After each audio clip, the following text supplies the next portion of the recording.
Bonsoir et bienvenue pour cette nouvelle recette en vidéo. Aujourd'hui, je suis ravi d'accueillir Thierry Bamas. Bonjour Thierry. Ça va bien? Ça va très bien, je te remercie. Bon, vous connaissez tous Thierry Bamas, qui est meilleur ouvrier de France et qui est donc pâtissier au Pays Basque, ici à Anglet, entre autres également à Bayonne et à Biarritz. Exactement. Tu as différentes boutiques. 3 boutiques, oui. Et tu as également été champion du monde des desserts glacés. Oui. Donc plusieurs titres. Ouais, quelques titres, on va dire. C'est bien, voilà. C'est super. Donc aujourd'hui, tu es venu pour nous faire un dessert de Pâques. Oui. Alors c'est un dessert que tu appelles Easter. Alors Easter en anglais, ça veut dire Pâques. Exactement. Voilà. Et donc on va commencer par déjà dis-nous par quoi, de quoi il est composé. En fait, c'est un gâteau qui va être composé. Alors en Pâques, généralement, c'est toujours un peu le chocolat au lait, la noisette. Il faut que ça plaise aux enfants et aux grands. Donc là, on va partir sur une mousse chocolat au lait et noisette. Avec à l'intérieur, on aura un crémeux aux agrumes. Alors agrumes avec un peu de yuzu et de calamondin. Voilà, donc les deux mélangés. C'est deux agrumes un petit peu méconnus, mais qui nous apportent beaucoup de fraîcheur. Un croustillant praliné dessous pour apporter un peu de mâche. Et puis pour le dessus et la finition, donc le dessus, on aura une compotée de mangue. Et on trempera ce gâteau dans un mélange que j'appelle un peu mélange gourmand à base de chocolat au lait qu'on appelle plutôt un chocolat blanc caramel, qu'on appelle le zéphyr caramel.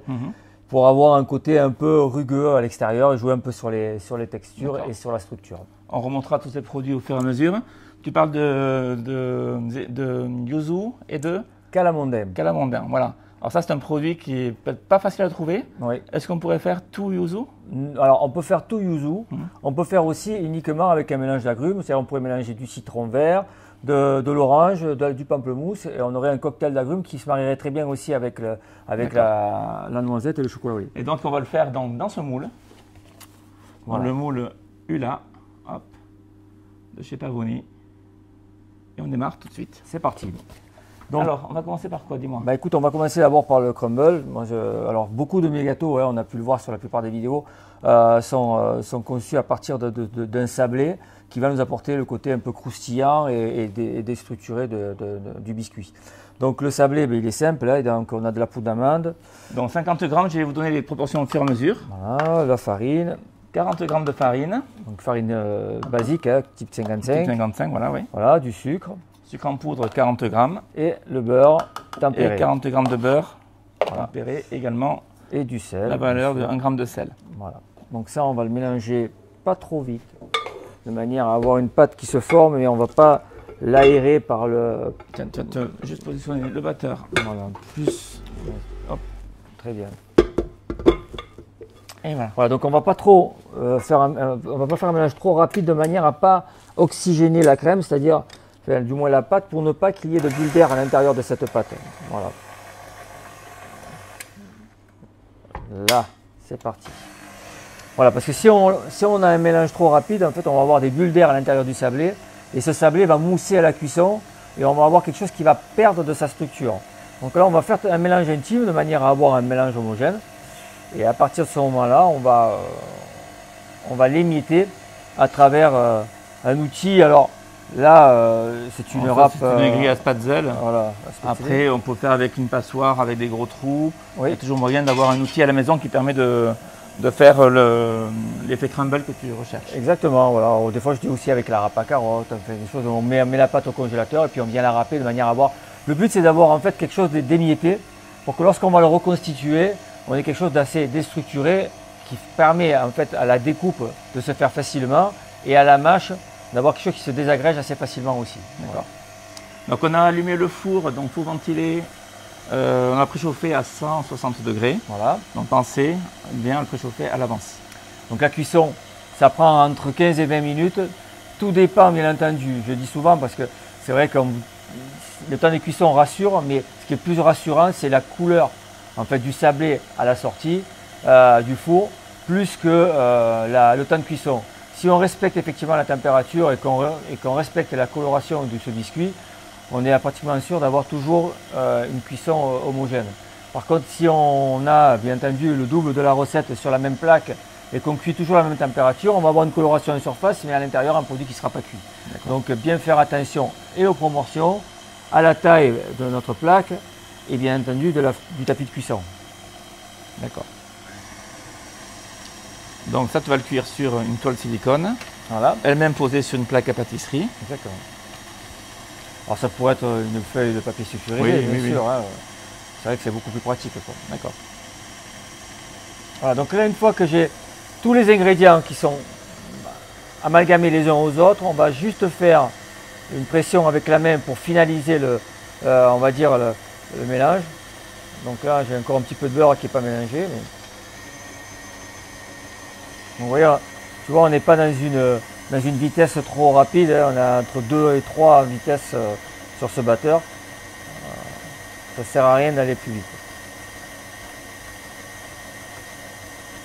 Donc la poudre d'amande blanche, voilà, pas de la poudre d'amande grise, de manière à avoir un biscuit qui reste blond. Et on ne pourrait pas l'arrêter là maintenant, la pâte, Là, et oui. la cuire sans la passer à travers la grille? En fait, ce qui va se passer, c'est qu'on va avoir des plaques de pâte et pas des morceaux. Donc là, on va devoir après les recasser. Donc au lieu d'avoir, on va dire, des morceaux uniformes, on va avoir des gros et des petits morceaux. Et forcément, en bouche, et lorsqu'on va vouloir l'utiliser, on aura des problèmes pour l'étaler. D'accord. Voilà. Donc là, hop, je vais récupérer ma pâte. Donc je termine d'assembler les éléments ensemble simplement comme ça, avec une petite pression de la main. Voilà. Hop. Et avec cette fameuse râpe à spätzle, je ne sais pas comment on dit, spätzle, voilà, je vais, hop, comme ceci, gratter et venir recouvrir la surface de mon tapis de cuisson en essayant d'être le plus homogène possible sur la surface, c'est-à-dire ne pas venir faire des surépaisseurs pour que ça cuise parfaitement bien de partout. Les gros morceaux, s'il y en a qui tombent, on les retire. On les retire puis on les repasse. Hein. Voilà. Dans cette préparation, donc le crumble va être utilisé dans une autre préparation qu'on fera plus tard, Oui, qui sera donc un croustillant noisette. Hein. exactement. Donc c'est-à-dire que ce sablé, on va l'incorporer après dans du praliné, dans de la pâte de noisette, dans un peu de chocolat, du beurre de cacao, tout ça pour obtenir en fait un sablé gourmand et croustillant. Ok. Super. Et voilà. Donc ça, on va l'enfourner combien de temps? Alors là, je dis 15 à 20 minutes, hein, ça va dépendre D'accord. bien entendu du four, mais à peu près, c'est le temps qu'il faut à peu près pour cuire ce sablé. À cuisson douce, de manière à ce qu'on ait un sablé qui cuise bien à cœur. Allez, j'ai mis 15 minutes, on verra dans 15 Voilà. minutes comment ça sera. Bien Thierry, on continue par le confit de mangue. Oui. Alors, énumère-nous un petit peu ce qu'on a comme produit. Donc purée de mangue, Alors, 250 grammes, voilà, des cubes de mangue, donc mangue fraîche, hein. voilà. 250 grammes également. On a des zestes d'orange et de citron vert, D'accord. un peu de jus d'orange, Donc 50 grammes de jus d'orange, du sucre semoule, 50 grammes également, de la pectine NH. 7 grammes. Alors, NH obligatoirement. Oui, NH obligatoirement, tout simplement parce que la NH est une pectine thermoréversible, hein, donc qui chauffe et qui refroidit et qu'on peut réchauffer ensuite derrière, donc qui se reliquéfie, contrairement à d'autres pectines. Et surtout, bien entendu, c'est très approprié pour la texture, pour pouvoir avoir cette souplesse au niveau D'accord. du confit. D'accord. Voilà. Et un peu de glucose. Et du glucose, 50 grammes, donc du glucose en sirop bien sûr, Voilà. et non pas déshydraté. Donc là, déjà, ce que je vais faire, c'est que je vais mélanger le sucre et la pectine ensemble. Alors pourquoi on les mélange? Tout simplement parce qu'on ne veut pas que lorsqu'on les incorpore dans le liquide, on ait des grumeaux de pectine. Parce que la pectine, au contact du liquide, va de suite en fait se coaguler et donc on va avoir du mal à dissoudre ensuite les particules de pectine. Donc là, au moins, on sait qu'elles vont bien s'éparpiller dans le liquide. Là, je vais mettre la purée de mangue directement dans la casserole. Donc moi, je pars toujours à froid, c'est-à-dire qu'on a plusieurs façons de réaliser ces compotés ou ces confits, vous avez plusieurs façons de l'appeler aussi. Certains mettent à 50 degrés la pectine avec le sucre. Voilà, en fait, c'est pas forcément utile. Il y a beaucoup moins de risques d'avoir de grumeaux en la mettant à froid dès le départ, plutôt que de la mettre. C'est la seule en raison, cours. le grumeau. C'est la seule raison, et puis c'est D'accord. surtout pour bien activer la pectine, pour être sûr qu'en fait tous les ingrédients sont bien dissous en même temps, parce qu'on va partir à froid pour monter jusqu'à l'ébullition. Alors l'ébullition légère, hein, bien entendu, puisqu'on ne veut pas désagréger et on ne veut pas abîmer non plus le goût du fruit. Donc on va juste donner une ébullition pour se rassurer sur la température. Mais logiquement, à 85 degrés, la pectine agit déjà, hein, donc il n'y a pas de problème. Donc là, tu as rajouté le jus d'orange. Voilà, on va mettre les zestes. Donc zeste orange, citron vert. Voilà. Ensuite, le glucose. Donc le glucose, on l'a fait hors caméra, mais on le passe quelques secondes au micro-ondes Voilà, pour l'assouplir et vraiment pouvoir le travailler facilement. Sinon, c'est très visqueux. Voilà. Très bien. Et je termine donc par mon mélange sucre-pectine en fait. Voilà, exactement. Et là, l'intérêt, c'est qu'il n'y a aucun risque de grumeaux, puisqu'on est à froid. C'est la chaleur qui en fait coagule la pectine. Donc là, étant donné qu'on est sur un mélange froid, on n'a pas de problème. Et on peut maintenant commencer à cuire le mélange. Je ne mets pas les cubes de mangue, pourquoi? Parce que j'ai besoin de mixer le liquide à la fin de la cuisson pour bien homogénéiser tous les ingrédients ensemble. D'accord. Si je mets les cubes de mangue et que je les mixe, eh j'ai plus de morceaux. D'accord. Voilà. Donc là maintenant, je vais cuire. Non, les cubes de mangue vont rester crus. Les cubes de mangue vont cuire avec très légèrement. Avec très légèrement, voilà. Moi, ce que je veux garder, c'est la fraîcheur et le croquant du fruit. Donc là, le fait de cuire, on va dire à froid, on a une cuisson qui est beaucoup plus longue, mais en même temps, on a des éléments qui vont monter en température ensemble, et donc avoir une meilleure texture. Alors, pour les fruits rouges, c'est encore une autre méthode, c'est-à-dire on peut démarrer aussi à froid, monter jusqu'à l'ébullition, mais au lieu de mettre la totalité de la purée de fruits, je la divise en deux. J'en garde une moitié froide, une moitié que je cuis. Et je viens incorporer la purée froide dans la purée qui est chaude pour de suite en fait abaisser la température de cuisson pour éviter justement qu'on ait tout ce goût là qui disparaît à cause de la chaleur. Hein. On a des modifications de saveur, des modifications de couleur. Là en fait on préserve tout justement parce que... le vrai goût du fruit. Exactement. Voilà. Et que les fruits rouges.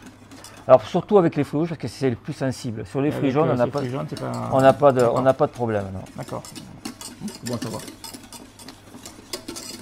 Alors c'est surtout très visible sur la fraise qui elle en cuisson va tourner très vite sur un côté marron. Et surtout on va avoir un goût, des fois on a ce qu'on appelle un goût ferreux qui peut arriver de la fraise qui est dû à la chaleur. En fait. D'accord. Et c'est encore plus visible quand on part sur des purées de fruits, parce que là, on a déjà un produit qui a déjà été pré-transformé. Il faut éviter de trop les cuire. Voilà, donc là, on a l'ébullition. Hop, on arrête.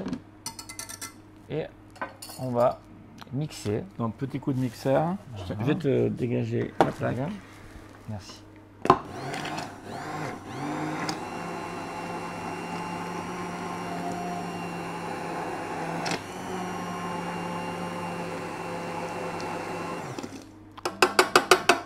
Voilà, donc là, mon produit est bien mixé. À ce moment-là, je vais pouvoir incorporer mes cubes de mangue à l'intérieur de ma compotée. On va juste décaler un tout petit peu à gauche. Voilà. Voilà. Merci. Qu'il soit bien centré. Donc, alors, sur le plan gustatif, c'est un réel intérêt, mais aussi sur le plan visuel, ces petits cubes de mangue, on va les voir par transparence une fois le produit terminé sur notre gâteau, quoi. Donc là, on a pris la partie haute en fait du moule Hula qu'on a montré tout à l'heure, Voilà. qui sera donc, je vais le remontrer, qui sera donc cette couronne ici, hop, qui est annelée. Voilà. Voilà, qui va nous donner un petit peu cet effet de nid sur notre gâteau. Oui, je rappelle, on est sur un dessert de Pâques. Donc l'idée, c'est de faire comme un nid de poule, en fait, c'est ça? Exactement. D'accord. Voilà. Donc là, on va garnir notre moule. À hauteur. À hauteur, exactement. En essayant, bien entendu, On a notre crumble. de bien égaliser la partie liquide et les morceaux. Tu me dis rapidement si la cuisson te Parfait. convient. Voilà, on montre vite le crumble qui sort du four. Voilà, il est cuit, on le laisse refroidir. Donc on voit que c'est un blond régulier. Oui. Une cuisson qui est faite à cœur, qui est parfaite. Voilà. Donc ça a cuit, on avait dit entre 15 et 20 minutes. Ça a cuit précisément 15 minutes dans notre four ici. Voilà. Donc notre moule est bien rempli. Alors moi généralement j'ai toujours l'habitude de faire des recettes pour 2 gâteaux. Hein. Donc bien entendu le reste on va le mouler dans un autre moule. J'ai toujours pour habitude de faire des recettes pour 2 parce que je me dis c'est toujours intéressant. Alors soit on le garde. Mais ça sera précisé sur la recette que c'est des proportions pour deux gâteaux en fait. D'accord. Voilà. Mais soit on peut aussi le garder, le mettre dans une barquette, au congélateur, micro-ondes, on refait fondre, on le coule à l'intérieur, on peut le réutiliser sans problème. On peut aussi imaginer un dressage en petites verrines, en faisant des couches. Tout à fait. On garde les mêmes saveurs à une présentation différente, mais on fera toutes les saveurs. Voilà, donc il y a plein de possibilités. Donc à ce stade, on le filme, non? On laisse comme ça? On laisse comme ça, on va le congéler. Et on le met au congélateur. Voilà. Très bien. Allez, on poursuit avec la mousse au lait noisette. Voilà, alors lait et noisette, parce qu'on va mélanger de la pâte de noisette dans une mousse qui est chocolat au lait. Alors souvent on appelle ça Gianduja un petit peu, tu sais, le côté lait et noisette. Donc le chocolat au lait on utilisera pour cette recette du Ghana. Du Ghana, 41%, voilà, de chez Cacao Barry. 185 grammes. Voilà. De la pâte de noisette, ici on aura 60 grammes. Du lait. Le lait 100 grammes. Et de la masse de gélatine 15 grammes. Voilà. Alors ne pas confondre la gélatine, le poids de gélatine sec et la masse. La masse c'est la gélatine déjà hydratée. Voilà, donc on a pris de la poudre de gélatine qu'on a réhydratée avec 5 fois son poids d'eau. C'est ça, on a pris la 200 blooms. Voilà. Et selon les recettes, c'est 5 à 6 fois le poids de la gélatine en eau. Voilà. Toi, c'est 5. 5 fois. Et surtout, ce qui est important, c'est que le poids qu'on vous donne, c'est pas, comme tu l'as dit, que de la gélatine. Voilà. D'accord? C'est la gélatine plus l'eau. Maintenant, si on voulait compenser la gélatine comme ceci avec de la feuille, il faudrait simplement le diviser par 6 et prendre le poids qui reste et le compter comme de la feuille de gélatine. Voilà, tout simplement. Là, le fait de la réhydrater, on a une gélatine qui aura une prise correcte et qui ne va pas aller faire de rétractation sur nos gâteaux. C'est très important. Voilà. Donc, pour commencer, on va faire chauffer le lait. Donc, du lait entier de préférence. C'est toujours mieux, c'est meilleur. Voilà, on chauffe.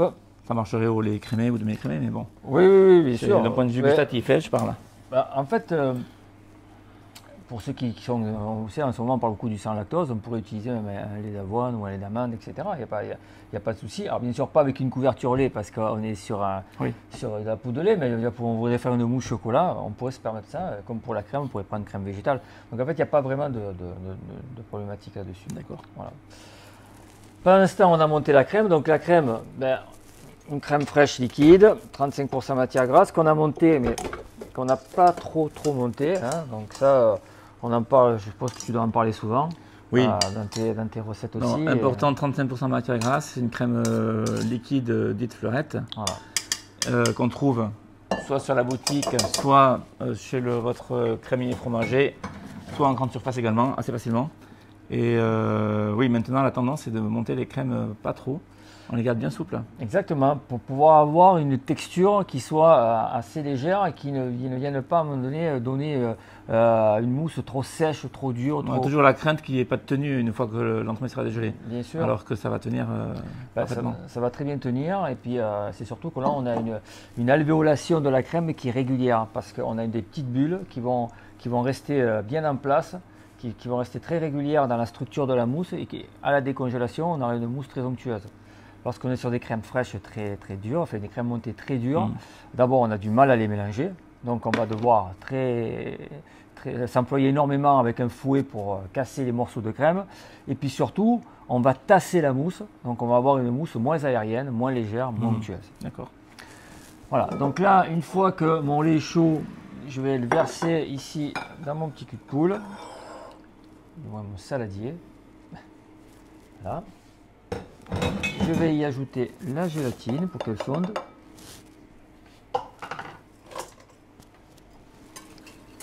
Je vais mélanger tout ça. Et ensuite, je vais ajouter le chocolat. Alors là, si effectivement on a un produit qui n'est pas totalement fondu, on peut le mettre au micro-ondes pour terminer la fonte de notre chocolat. Est-ce qu'on aurait pu fondre le chocolat avant? Alors, on aurait pu faire fondre le chocolat avant. Simplement, moi, ce que j'aime bien, c'est que lorsque j'ai fini mon mélange, c'est d'avoir une température de mélange qui soit proche de celle que je veux pour pouvoir incorporer ma crème.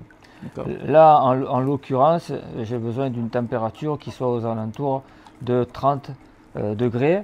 Donc, même on peut descendre jusqu'à 28, mais pas plus bas. Si je chauffe le chocolat et que je chauffe la crème, forcément, je vais avoir une température très élevée. Donc, il faut jouer là-dessus. Ou alors, je chauffe le chocolat à 50 degrés. Et puis derrière, je vais mettre une crème que j'aurais laissé, que j'aurais chauffée, mais pas trop. Si c'est trop chaud, il faut attendre. Si c'est trop chaud, il faut attendre. Voilà, d'accord. Effectivement. Parce que la chaleur de ce mélange-là peut faire fondre notre crème fouettée. Donc là, encore une fois de plus, on va avoir une texture très aérienne, très légère. On va avoir une mousse qui sera plus proche d'un crémeux que d'une mousse. D'accord. Voilà. Donc là, je vais mixer légèrement. Chercher un mixeur.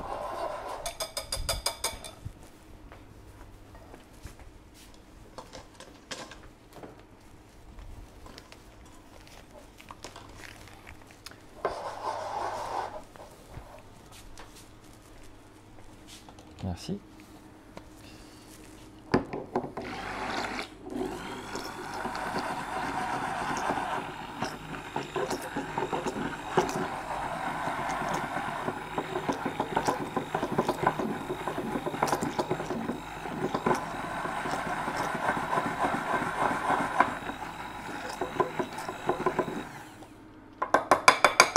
C'est vrai que sur des petites quantités, c'est jamais évident. Voilà.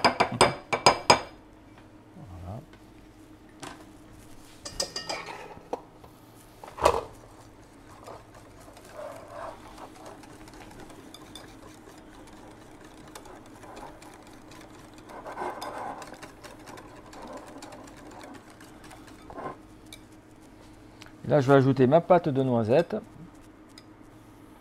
à l'intérieur.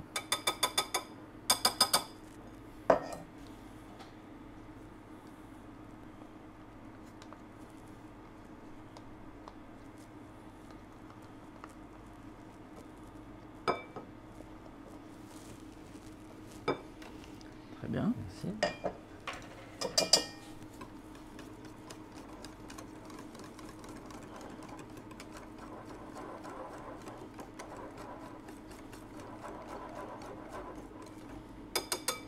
Je vais réchauffer légèrement un petit peu le mélange avant de l'incorporer dans...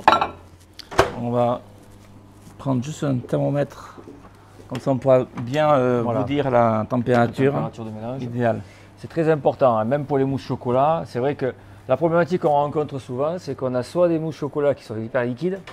Alors quand on n'a pas d'insert, c'est-à-dire quand on ne rajoute pas un biscuit ou un crémeux ou quelque chose à l'intérieur, ça va.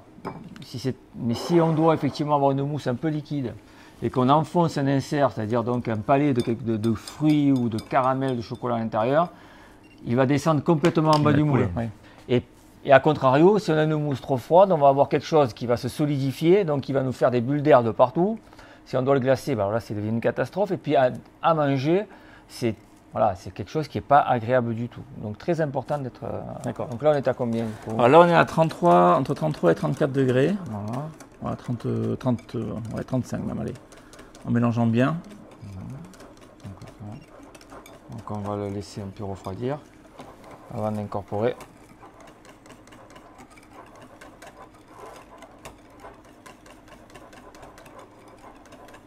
Ça sent bon en tout cas. Même avec mon masque, je sens l'odeur, tu vois. Ça sent très bon. C'est un chocolat qui est très aromatique, que j'apprécie beaucoup.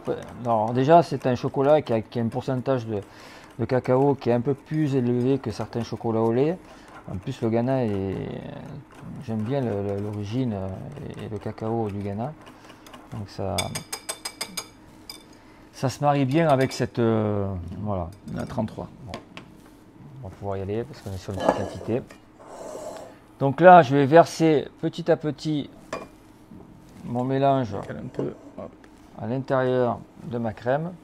Alors, je fais toujours deux mélanges. C'est-à-dire qu'un premier mélange où je vais verser là le chocolat avec le lait, la gélatine dans la crème. Et après, je reverse le tout dans mon cul de poule pour être sûr que tout est bien mélangé.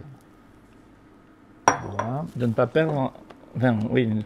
Tu sais, parce que souvent, en fait, tu as le liquide, le chocolat. Le but, c'est pas de récupérer ce qu'il y a dans la salade, c'est d'avoir un mélange parfait. Voilà, exactement. D'accord. Voilà. Donc ça, tu vois, je vais je vais reverser ça à l'intérieur. Comme ça, ce qui a tendance à descendre au fond et qu'on a du mal à mélanger, repasse sur le dessus. Et du coup, je suis sûr que tout est bien mélangé.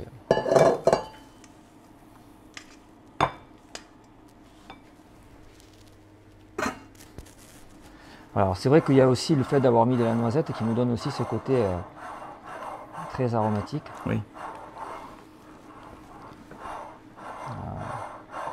C'est là qu'on sent bien l'odeur du gianduja. C'est ça. On reconnaît bien cette odeur spécifique. Voilà, donc ça, je vais le couler dans mon moule.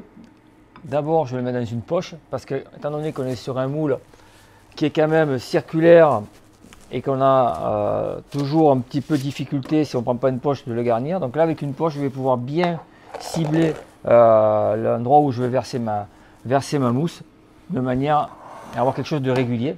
Les poches dessous, ici. Voilà. On va bien mettre une plaque sous le moule pour pouvoir le déplacer après remplissage.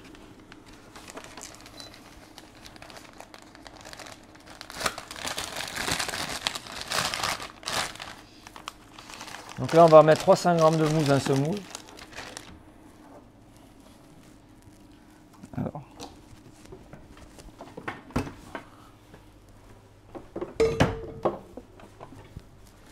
Tu as bien travaillé avec beaucoup de précision.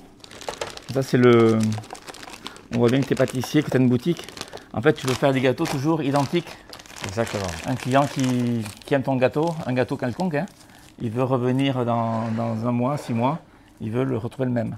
Voilà. Avec le même équilibre. Bah, exactement, tu as dit le moule, le même équilibre. Et ça, pour ça, on a besoin de peser.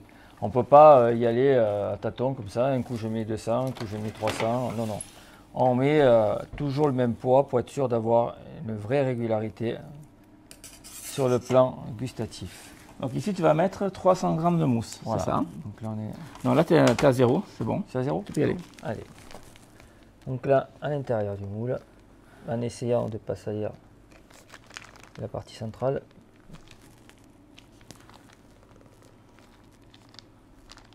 Donc tout à l'heure, on parlait qu'on utilisait on mettait une mousse, une crème fouettée relativement souple. Oui. Ça nous a donné un appareil souple au final. Et ça nous permet aussi d'avoir un moulage qui va être sans bulle d'air ou qui va réduire énormément le risque de bulle d'air. Exactement. Là, on n'aura pas de bulle d'air du tout, mais on a quand même une mousse légère. Et ça, c'est très important. On ne va pas faire quelque chose de liquide pour être sûr de ne pas avoir de bulle d'air, mais là, on va avoir quelque chose de tassé. On a une mousse qui est légère, mais en même temps qui se moule parfaitement. Et on peut voir, hein, là, tu vois, je la laisse attendre, elle est encore bien. Il n'y a pas de souci. On a le temps de la travailler et de la mouler correctement. Voilà, donc je tapote un petit peu. Donc ça, on va le mettre au congélateur. Et ensuite, on coulera par-dessus notre crème yuzu au calamandin. Alors je répète, on est sur des proportions pour 2 entremets. Exactement. C'est pour ça qu'on a autant de préparation qui nous reste ici. C'est pas qu'il y a trop de préparation. Non, ça a été fait pour 2 entremets, effectivement. Voilà. Bien, on continue avec donc notre crème agrumes. Ouais. Donc nous avons donc nos jus de yuzu et de calamondin. Oui. Donc ils ont été réunis dans le même récipient. Donc 70 g de chaque. Tout à fait. Ça nous fait 140 g au total. Également du sucre. Donc nous avons 30 g de sucre en poudre, 110 g d'œufs, donc des œufs entiers, 15 g de masse de gélatine. Là aussi, je le redis parce que c'est important de ne pas confondre le poids de gélatine et la masse de gélatine. On en a parlé tout à l'heure dans notre préparation.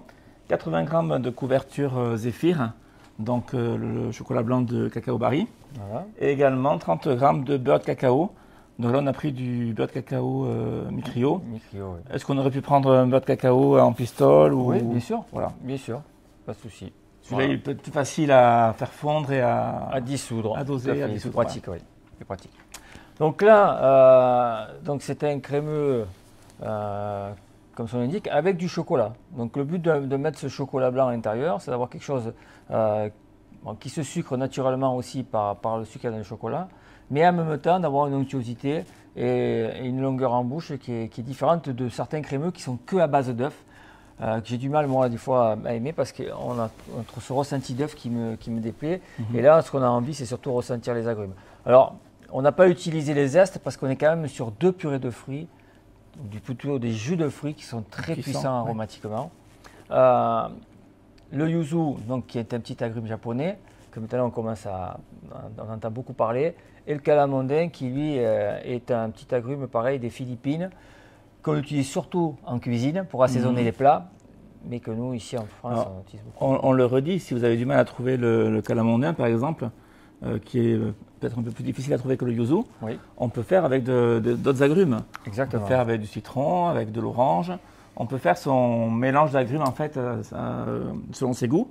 Oui. L'important, c'est d'avoir les 140 grammes. Exactement. Alors, c'est vrai qu'en plus, avec une mousse au chocolat et des noisettes, tout se marie bien. Le citron, le mélange d'orange et de l'orange, du citron et du pamplemousse, on pourrait faire. Mais tu vois, j'ai failli te dire la passion parce que c'est vrai qu'on aurait pu remplacer le jus de yuzu aussi par un jus de fruits à la passion. Parce qu'on est quand même sur quelque chose avec une même consistance et surtout de l'acidité et de la fraîcheur. C'est le but d'utiliser cette purée de fruits-là, c'est d'avoir de l'acidité et de la fraîcheur pour venir désucrer le côté lacté de notre mousse et amener du peps à notre dessert. Donc possibilité d'affiner, de personnaliser selon ses goûts. Exactement. C'est ça qui est bien. Voilà. Donc je vais commencer par mettre le jus calamondin yuzu. Voilà, pareil, toujours au départ à froid. Les œufs. Non, les œufs, on les pèse. Hein. C'est pas, on met pas ça 3 œufs, 2 œufs. Oui, on casse les œufs, on les bat en omelette et on les pèse. Voilà. Et surtout, moi j'aime bien les mixer comme ça a été fait là, de manière à bien pulvériser le germe et le chalasse qui sont à l'intérieur, que souvent on retrouve à la fin de la cuisson, parce qu'on a du mal à les faire disparaître. Voilà. Donc là en fait on va cuire jusqu'à ce qu'on ait une petite ébullition. Très important de faire attention à bien mélanger, de bien aller dans les angles, le milieu, parce que c'est une crème qui peut très vite accrocher. Et là, dès que ça accroche, c'est foutu, parce que sur des crèmes comme ceci, le côté brûlé ressort très vite. Accrocher et coaguler avec l'œuf. Exactement. Ouais. Voilà.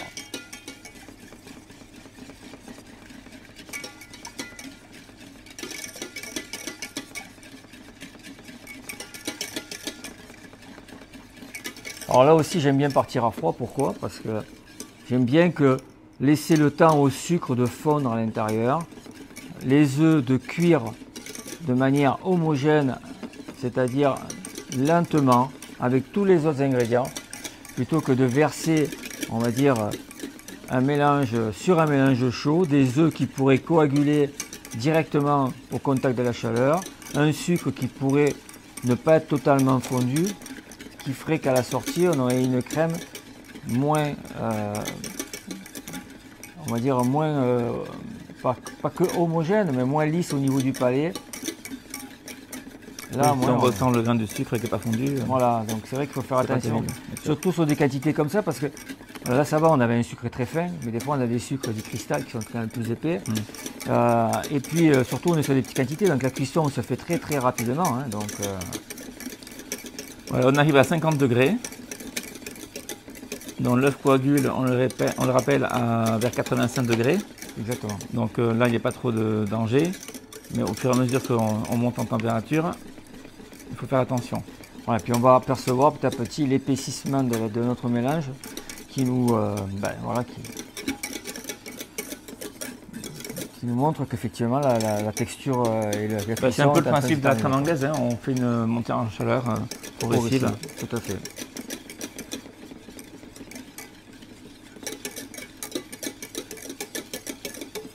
À 60 degrés.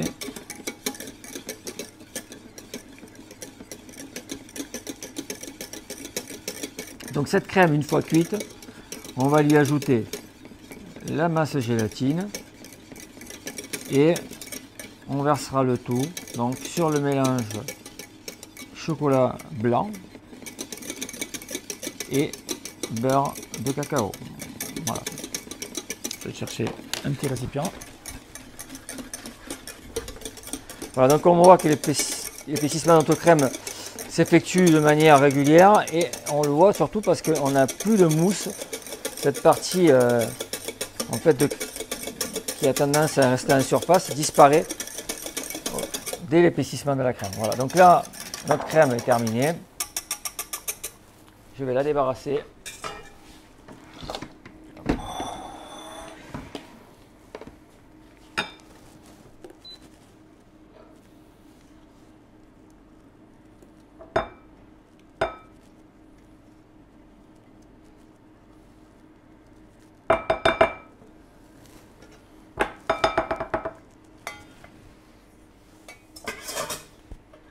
Là.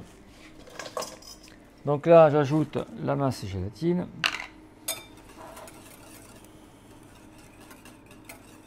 Alors la masse gélatine, on peut la mettre comme ceci, ou on peut aussi la faire fondre au micro-ondes et la verser après fondue. Oui. Voilà. Bon, vu la chaleur de notre mélange. Voilà. On fait ça généralement si le mélange de base n'est pas très chaud. Exactement. Ouais. Dans le chocolat qui va fondre aussi, le beurre de cacao également.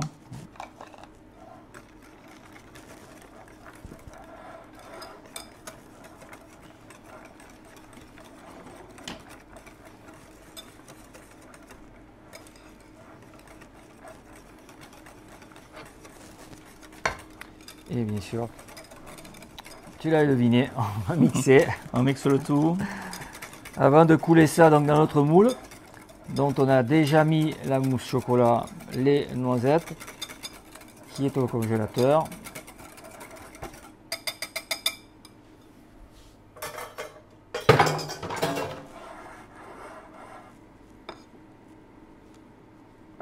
Tu veux que j'aille le chercher pendant ce temps? Oui, s'il te plaît.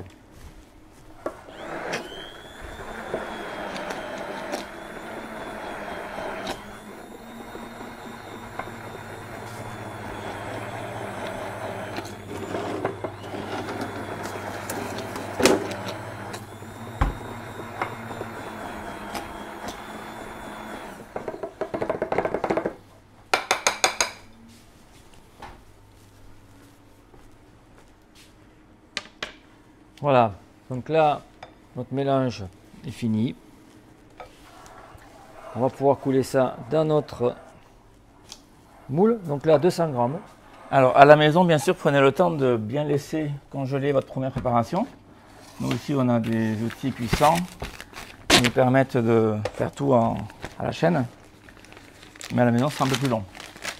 Exactement. Mais bon, c'est juste une question d'organisation. Hein. Oui, oui, tout à fait.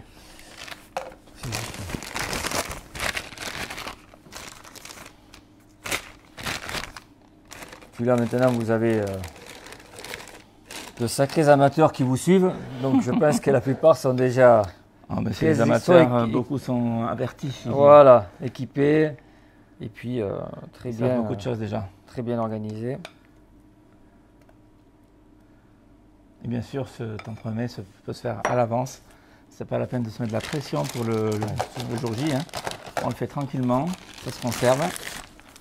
Et on le finit le jour J, par contre. Petit ciseau, il est là. Là-bas derrière. Parfait.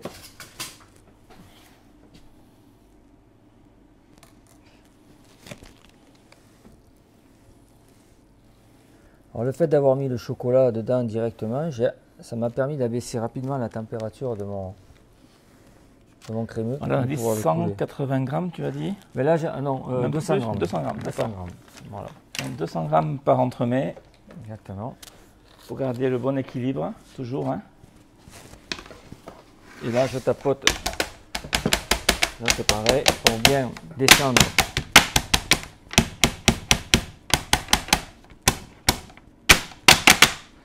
Voilà. Et il ne nous restera plus qu'à mettre le croustillant. Et là, ça repart en congélation directe. Congélation directe. Donc Thierry, nous poursuivons par le croustillant noisette. Donc croustillant noisette qui est composé du crumble Alors, qu'on le a fait tout à crumble l'heure. qu'on a fait, oui. Voilà. Alors, nous avons 90 g de crumble. Voilà. Donc on va mettre directement dans la cultivateur. D'accord. Ensuite, nous avons donc du pailleté feuilletine. Pailleté feuilletine. Nous en avons 40 g. Voilà. Du praliné noisette. On en a 60 g. C'est l'autre, voilà. Voilà. Également de la pâte de noisette 50 g, donc qui est ici. Voilà. Alors la pâte de noisette, c'est pour renforcer le goût de noisette et en même temps désucrer.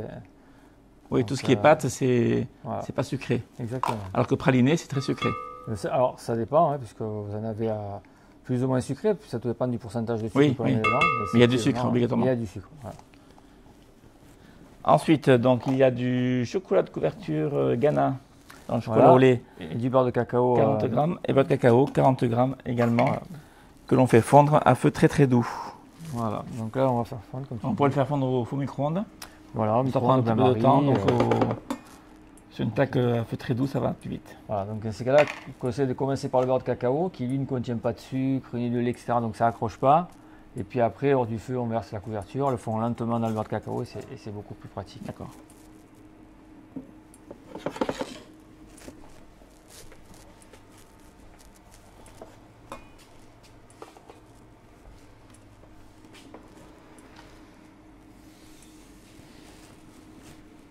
Donc une fois ce croustillant terminé, on va le couler directement dans ce moule là, dans lequel on a déjà mis la mousse chocolat au lait noisette, le crémeux yuzu et calamondin.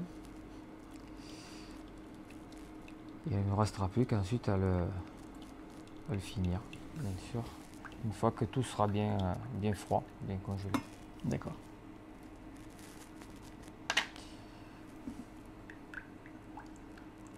C'est très pratique le micrio parce que ça fond très vite.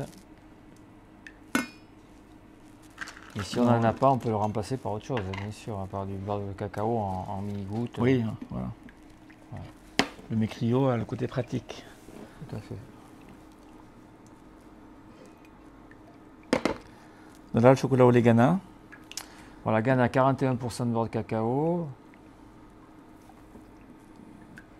Donc, couverture de chocolat cacao barry, assez cacaoté. Qui va être très bien avec la noisette. Voilà, donc ça c'est prêt.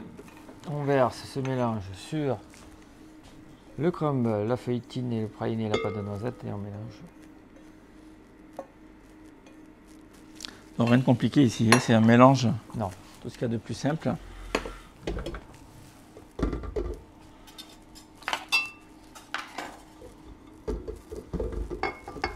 Le petit cran. Voilà, très bien. Voilà, on se positionne. Voilà, c'est bon.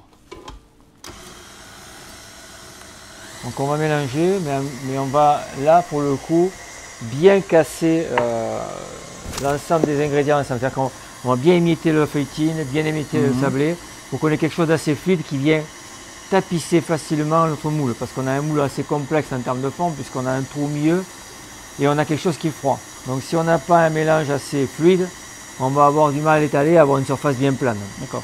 De même que c'est important aussi que le mélange ne soit pas trop froid.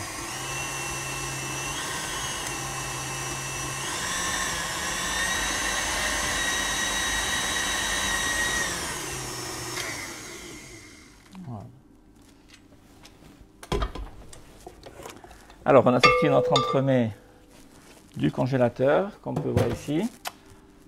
Et là, on va en mettre donc 150 grammes à l'intérieur. Une petite balance.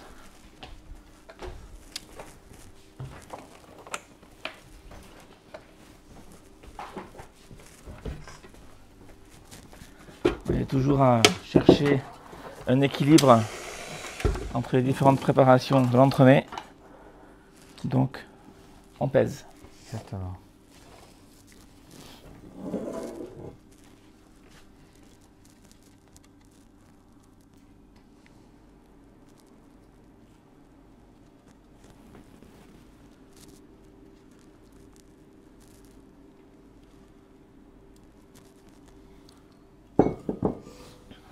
Et ensuite, on va étaler ce croustillant de manière à ce qu'il tapisse bien l'ensemble du moule.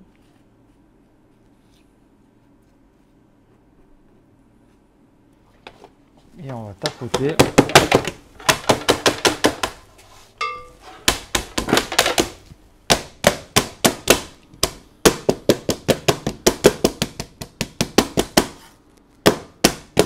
Voilà.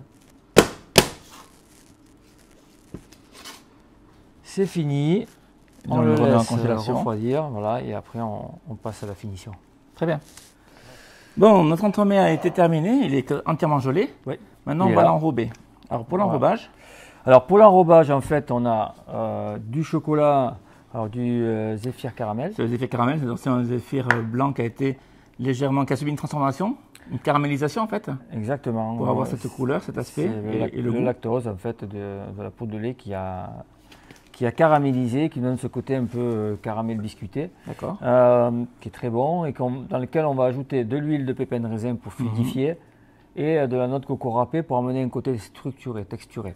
Voilà. En pépins de raisin, c'est pour garder un goût neutre. Exactement. Voilà, on Tout à fait. ne met pas n'importe quelle huile. Non. Donc là, dans la couverture qui a été fondue, qui était à 45 degrés, c'est ça à peu près? Oui, à 45 degrés l'été, oui. Voilà. Fondu au micro-ondes. Je mets mon huile. Donc ce mélange-là, une fois qu'il est réalisé, ce qui vous reste, vous le gardez, puis vous le faites refondre, vous le réutilisez lorsque vous en avez besoin. Alors c'est sûr qu'on est obligé d'en faire une petite quantité pour pouvoir émerger le gâteau. On ne peut pas faire juste la quantité qu'il faut. Ce n'est pas un glaçage, c'est une immersion, donc forcément il faut un peu de volume au niveau de la préparation. Et quand tu dis qu'on peut le garder, on le garde où? Au frigo? Alors tu le gardes, oui, tu le gardes au frigo. D'accord. Et voilà. Donc l'huile, là, tu as fluidifié en fait la couverture. Voilà. La noix de coco.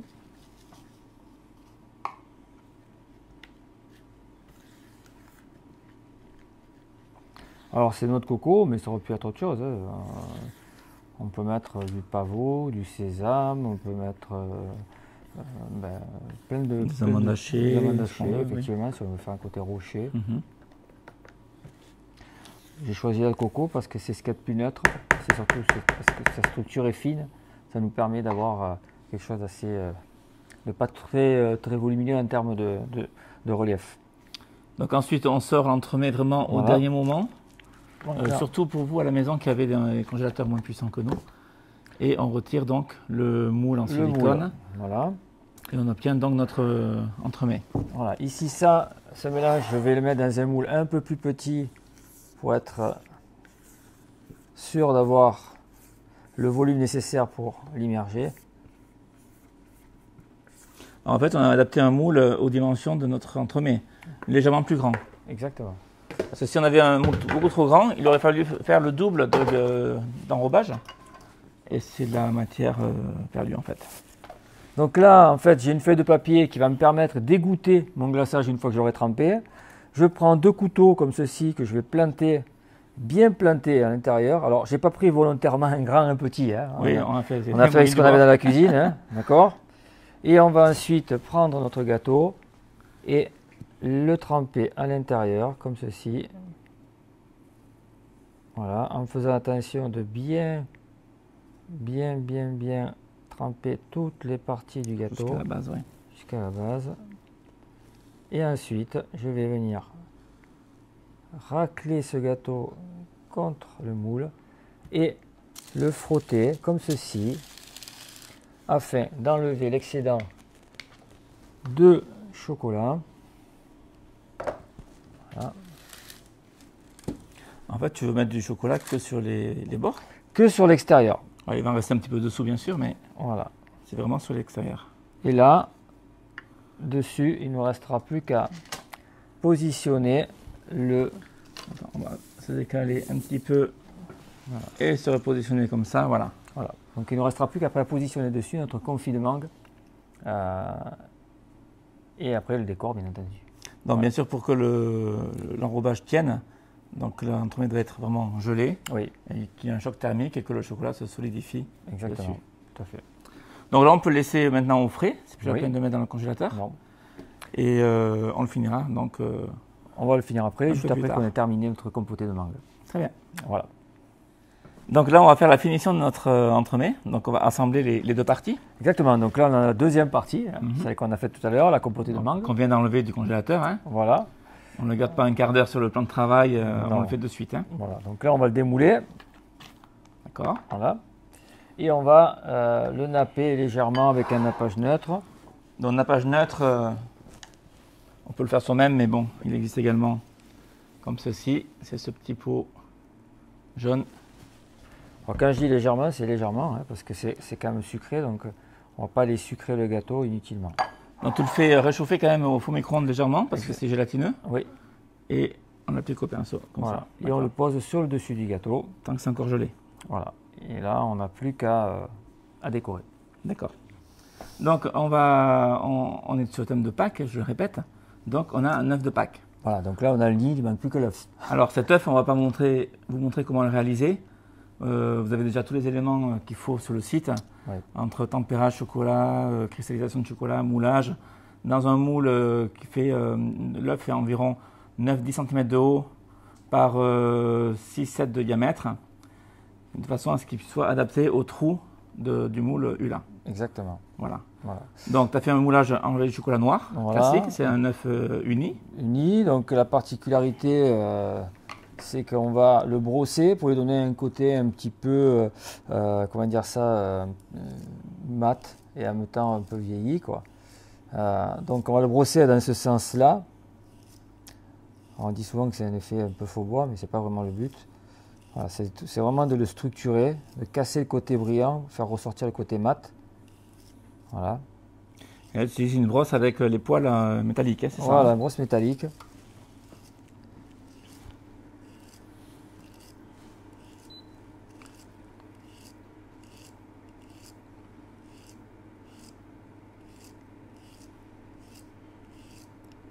Voilà, une fois que l'œuf a été totalement brossé, alors vous le tenez par les extrémités pour éviter de mettre le doigt dessus, parce que sinon ça va faire fondre la partie rainurée. Voilà, une fois que c'est fini, comme ça, on va juste lui appliquer un petit peu de feuille d'or pour le rendre un peu précieux, cet œuf, parce que c'est quand même un symbole fort, pas que l'œuf quand même. Hein. Donc on va lui ajouter un petit peu de feuille d'or dessus, comme ceci. Voilà.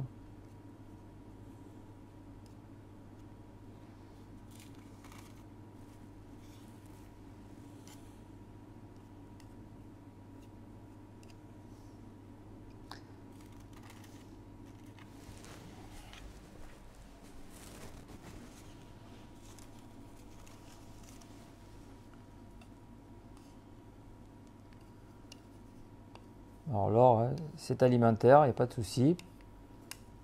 C'est du vrai or, pour ceux qui se posent la question. Voilà. On va venir poser ça à l'intérieur de notre gâteau.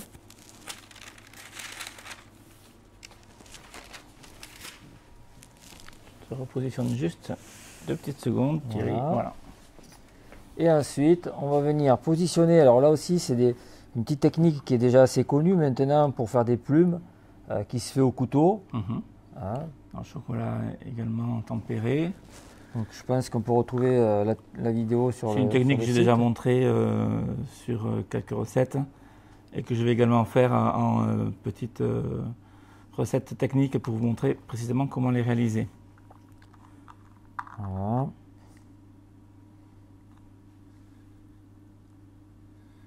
Ceci.